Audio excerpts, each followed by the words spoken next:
2030年，咱台湾要正做双语国家的政策，受未少的争议。早起有学生团体公布，因针对高中生上千份的调查，结果是显示讲有超过60成的学生囡仔认为讲用英语来上其他的课，其实会影响效果。嘛认为讲双语政策会造成社会恶性化愈来愈严重，因要求应该好好检讨双语政策，嘛应该家己因学生囡仔的意见。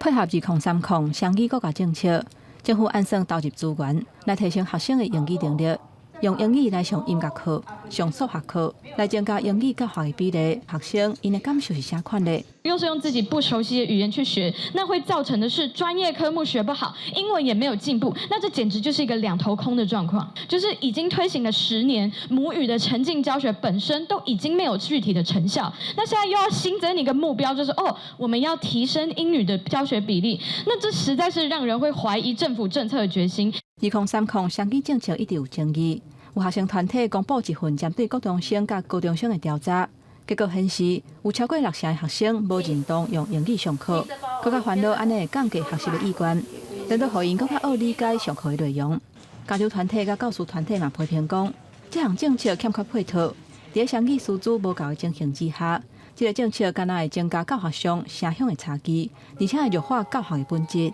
所以其实最大的问题就在于说，现在偏乡，你一般的老师都不好找了，更何况你现在要用双语的老师，会担心说这样子的一个师资的一个结构，会让这个老师对于本科本科的一个部分，他的一个师资是弱化，然后变成说只是强化英语这方面。学生团体嘛批评讲，政府推行母语教学，到目前为止拢也无看到真明显的效果，即马阁想要推动英语教学的比例，会互学生唔知要安怎才好。因建议政府不如把上百亿的预算拨入去当地执行的108课纲，强化现处时英语教学的品质，可能会更加实际。记者林玉凯台北采访报道。